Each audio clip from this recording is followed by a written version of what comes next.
Hello दोस्तों, आज मैं लेकर आई हूँ एक new horror movie exorcist the beginning. अगर आपको ये मूवी पसंद आई तो चैनल को सब्सक्राइब करना ना भूलें। मूवी की शुरुआत अफ्रीका में होती है, जहाँ हमें एक आदमी दिखाया जाता है जो एक फादर की तरह लग रहा था। उसके सामने लाशों का ढेर होता है और उसे एक अजीब सी चीज मिलती है। अभी सारी लाशें उल्टी लटकी हुई दिखाई देती हैं, जैसे किसी शैतानी शक्ति ने सब कुछ नष्ट कर दिया हो। अब हमें मूवी की मेन कैरेक्टर मैरिन को दिखाया जाता है, जो एक आर्कियोलॉजिस्ट है। 1945 में उसके देश में हुई एक घटना की वजह से उसका भगवान से भरोसा उठ गया। वह पहले एक फादर हुआ करता था। इससे एक आदमी मिलने आता है जो बताता है अफ्रीका में एक पुराना चर्च मिला है जो शायद 2000 साल पहले दफनाया गया था। वह आदमी उसे एंटीक पीस लाने के लिए कहता है, जो एक शैतान का प्रतीक माना जाता है। इस बात के लिए मैरिन मान जाता है और वहां जाने का फैसला करता है। मैरिन के साथ एक फादर भी जाता है, जो उस जगह को बुरी शक्तियों से बचाने के लिए वहां आया है। और फादर वहां पहुंचते हैं, तब वहां एक आदमी जिमी उनसे मिलता है, जो वहां के लोगों की भाषा समझता है। वह उन्हें बताता है 50 साल पहले यहाँ प्लेग की बीमारी फैली थी, जिसकी वजह से पूरा गांव नष्ट हो गया था।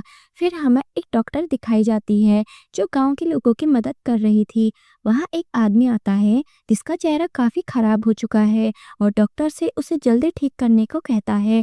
डॉक्टर मैरिन को चर्च के शैतान के बारे में बताती है, लेकिन मैरिन इन बातों पर अविश्वास नहीं करता। के बाद मैरिन खुदाई वाली साइट पर पहुंचता है और चर्च को देखता है। उसे पता चलता है चर्च को बनाते ही दफना दिया गया था। तभी वहाँ बहुत सारे भेड़िए दिखाई देते हैं। जिमी बताता है कि ये खुदाई शुरू होने के समय से ही यहाँ मौजूद है। तभी वहाँ अचानक एक आदमी को उल्टी होने लगती है, लेकिन लोग इसे सिर्फ थकान मानकर वहाँ से चले जाते हैं। मैरिन को एक लड़का जोसेफ दिखता है, जिसे स्टोन कलेक्ट करने का शौक था। मैरिन उसे एक गिफ्ट दे देता है। डॉक्टर मैरिन को बताती है गांव के लोग उसकी दवाइयों पर भरोसा नहीं करते। तभी वह बीमार आदमी वहाँ आता है और मैरिन को एक पेंडेंट जबरदस्ती देता है।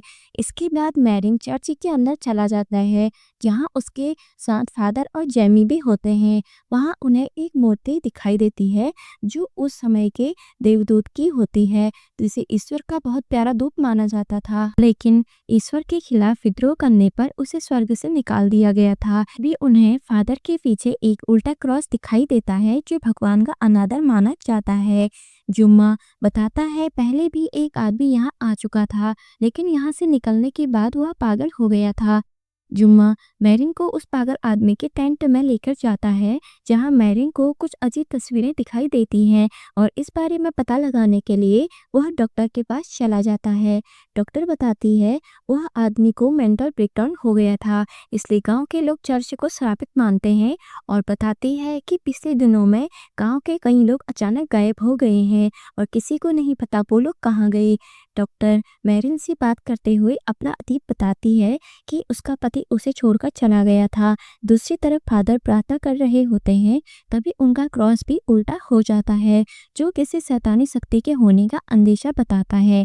मैरिन को अपना अतीत याद आने लगता है। उसे एक छोटी बच्ची दिखाई देती है। तभी बहुत सारे सैनिक आते हैं और उस बच्ची को गोली मार देते हैं और यह सब देखकर मैरिन बहुत ज्यादा बेचैन हो जाता है। फिर हमें मूवी में दिखाया जाता है उसे अपने भाई के पास जाता है और मैरिन से मिला हुआ गिफ्ट वापस मांगता है, लेकिन उसका भाई उसे चिढ़ाने लगता है। तभी वहां अचानक भेड़िए आ जाते हैं और जैसब के भाई पर हमला कर देते हैं और उसे नोचने लगते हैं। लोग उसे बचाने की कोशिश करते हैं, लेकिन भेड़िए उसे उठाकर वापस अपने साथ लेकर चले जाते हैं। जोसेफ इसे देखकर काफी गहरे सदमे में चला जाता है। मैरिन फादर से कहते हैं कि भेड़ियों ने जोसेफ को छुआ तक नहीं, जैसे उन्हें उसकी मौजूदगी का एहसास नहीं था। डॉक्टर अपना काम कर रही होती है, तभी तेज आंधी आती है। डॉक्टर जोसेफ को देखने जाती है, तभी वह नीचे बैठा होता है। डॉक्टर जैसे ही उसके पास जाती है, उसे एक कटा हुआ सर दिखाई देता है और वह डर कर उठ जाती है। हालांकि यह सिर्फ एक सपना था। तभी उसे बगल में वही बीमार आदमी दिखाई देता है, जो उसे उस पेंडेंट को पहनने के लिए कहता है और उस पर गुस्सा होता है कि उसने यह पेंडेंट उतार दिया। तभी जोसेफ वहां आ जाता है और कहता है वह तुम्हें नहीं छोड़ेगा। यह सुनकर वह आदमी वहां से चला जाता है। अगले दिन मैरिन मेंटल असाइलम में जाता है जहाँ उसे वही आदमी बैठा हुआ दिखता है। वह आदमी मैरिन को पहचान लेता है और कहता है कि वह मैरिन का ही इंतजार कर रहा था। फिर वह अपने सीने में स्वस्तिक का चिन्ह बनाता है और कहता है, मैं अब आज़ाद हूँ, तुम्हारा परमेश्वर यहाँ नहीं है। इसके बाद वह अपना गला काट लेता है और वहीं मर जाता है।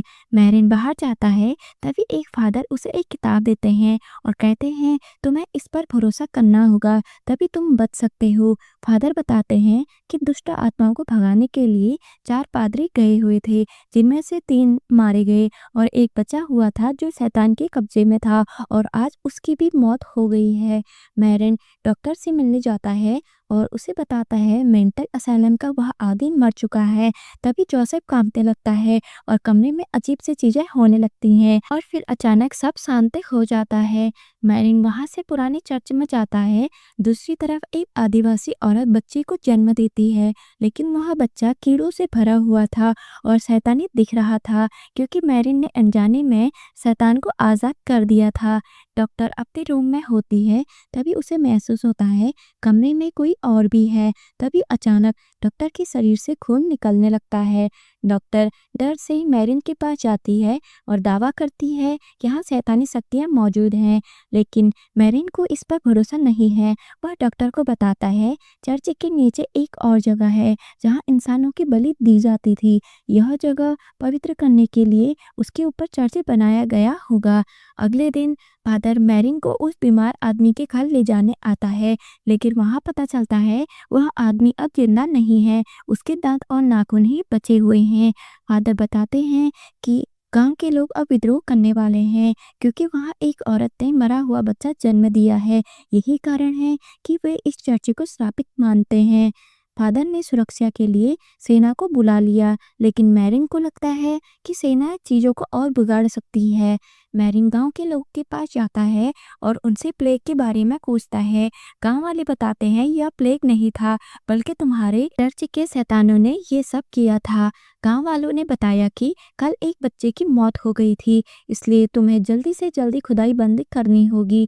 मैरिन को पता चलता है गांव वाले मृतकों को दफनाते नहीं हैं, बल्कि उन्हें जला देते हैं। इससे मैरिन को कब्रों पर संदेह होने लगता है।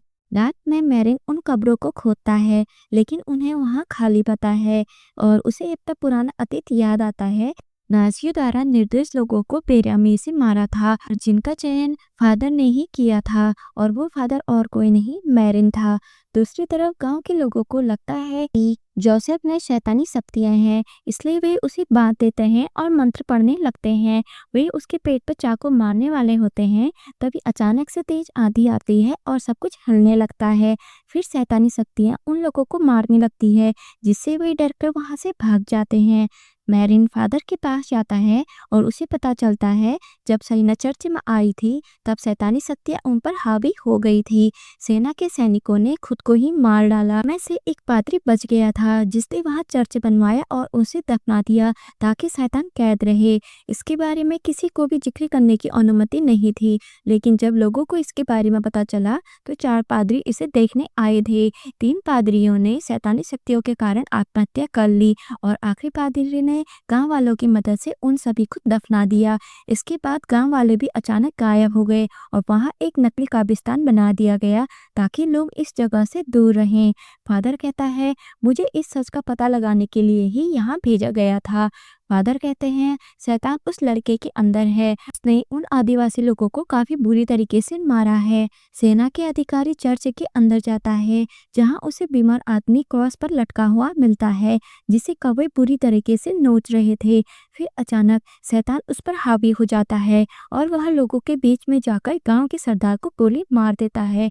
तभी जेनी मैरिन को बताता है कि गांव के लोगों को लगता है कि शैतान उस लड़के के अंदर है, इसलिए वो उसे मारना चाहते हैं।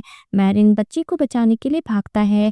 फादर बच्ची को लेकर चर्च में चला जाता है, क्योंकि उसे पता था गांव वाले चर्च के अंदर नहीं आएंगे। मैरिन डॉक्टर को खोजने निकलता है, लेकिन कमरे में अजीब चीजें दिखने लगती हैं और उसे पता चलता है शैतान बच्चे के अंदर नहीं बल्कि उस डॉक्टर के अंदर था। जुमा भी वहां बाहर जाते वक्त मारा जाता है। मैरिन को समझ आता है कि शैतानी शक्तियां लोगों को आपस में ही मरवा देती हैं। मैरिन चर्च में जाता है और भगवान को याद करता है और फिर से वह उस पर विश्वास वापस लाता है। तभी उसे जोसेफ दिखाई देता है। मैरिन बच्चे को वहां से भागने के लिए कहता है, लेकिन शैतान उसे जाने नहीं देता। मैरिन भगवान को याद करता है, लेकिन शैतान उसका ध्यान भटकाने लगता है। डॉक्टर के साथ बिताए हुए कुछ पलों को याद दिलाने लगता है ताकि वह कमजोर पड़ जाए, लेकिन मैरिन हार नहीं मानता और शैतान उससे दूर चला जाता है। मैरिन बच्चे को शैतान से बचाने की कोशिश करता है, उसे लेकर भागने लगता है, लेकिन शैतान बच्चे को पकड़ लेता है और उसे अपने साथ ले जाने लगता है। मैरिन बच्चे को ढूंढने के लिए आगे बढ़ता है। तभी शैतान उसे डराने के लिए फादर की लाश दिखाता है, लेकिन मैरिन डरता नहीं है और जोसेफ को ढूंढ लेता है। मैरिन जोसेफ को लेकर चर्च से बाहर निकलने की कोशिश करता है। तभी शैतान उसके सामने आ जाता है। मैरिन मंत्रों का जाप करता है, जिससे शैतान डॉक्टर के शरीर से बाहर निकल जाता है, लेकिन डॉक्टर बेहोश हो जाती है। उसके शरीर से खून बहने लगता है। आखिरकार डॉक्टर की भी मौत हो जाती है।